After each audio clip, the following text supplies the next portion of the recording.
ಬೀದರ್ ಜಿಲ್ಲೆಯಲ್ಲಿ ಬಗದಲೆ ಗ್ರಾಮದಲ್ಲಿ ಪ್ರತಿ ವರ್ಷದಂತೆ ಈ ವರ್ಷವೂ ದರ್ಗಾ ಆಸ್ಥಾನ ಎ ಖಾದ್ರಿಯ ಮೊಹಲ್ಲಾ ಗಾಡಿ ಬಗದಲದಲ್ಲಿ ಅಲ್ ಉರ್ಸ ಎ ಶರೀಫ್ ಕಾ ಜಲ್ಸಾ ನಡೆಯಿತು.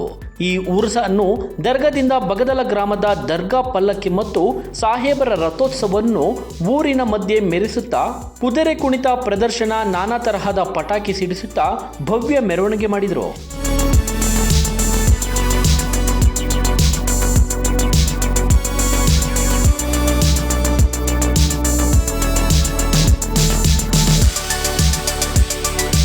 ಗ್ರಾಮದಲ್ಲಿ ಹಬ್ಬದ ಹಾಗೂ ಜಾತ್ರೆಯ ಸಂಭ್ರಮ ಕಳೆತಂದಿತು.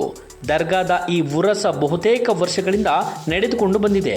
ಸುತ್ತಮುತ್ತಲಿನ ರಾಜ್ಯಗಳಿಂದಲೂ ಬಹುಸಂಖ್ಯೆಯಲ್ಲಿ ಜನರು ಭಾಗಿಯಾಗ್ತಾರೆ. ಪರಂಪರೆಯ ಮೂಲಕ ದರ್ಗಾದ ವಂಶಸ್ಥರಾದ ಶಾ ಖಲೀಫಾ ಅಲ್ ಹಜ್ ಡಾಕ್ಟರ್ ಮೊಹಮ್ಮದ್ ಇದ್ರೀಸ್ ಅಹಮದ್ ಸಾಬ್ ಖಾದ್ರಿ ಬಗದಲಿ ಇವರ ನೇತೃತ್ವದಲ್ಲಿ ನಡೆಯಿತು. ಮೆರವಣಿಗೆಯ ನಂತರ ತಿರುಗಿ ದರ್ಗಾಕ್ಕೆ ಆಗಮಿಸಿ ದರ್ಗಾದಲ್ಲಿ ಚಾದರ ಹಾಸಿ ಪ್ರಾರ್ಥನೆ ಸಲ್ಲಿಸಿ ಹರ್ಷ ವ್ಯಕ್ತಪಡಿಸಿದ್ರು. ಬಂದ ಭಕ್ತಾದಿಗಳಿಗೋಸ್ಕರ ಸಾಹೇಬರು ಪ್ರಾರ್ಥನೆ ಮೂಲಕ ಆಶೀರ್ವಾದ ಮಾಡಿದರು. उर्स में हर स्टेट के लोग आते हैं, दरगाह से फैज़ पाते हैं और हज़ारों की तादाद में शिरकत करते हैं. अल्लाह का एहसान है कि हर लोग आकर दरगाह से फैज़ पाते हैं. और बाद इशा संदल माली होगी, बाद इशा संदल माली होगी. संदल माली की रस्म शाह खलीफा मोहम्मद अहमद कादरी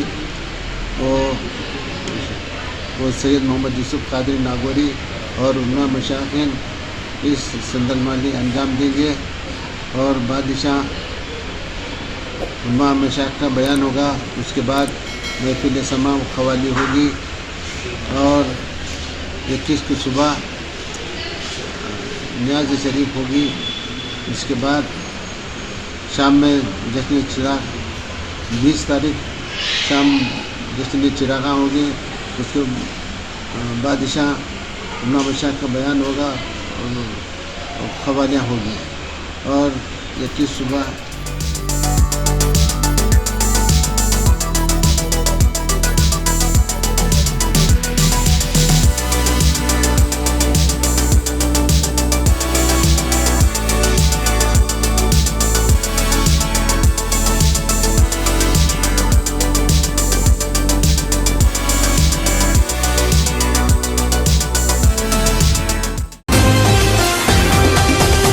TV12 ಕನ್ನಡ, ಇದು ಕನ್ನಡಿಗರ ಧ್ವನಿ.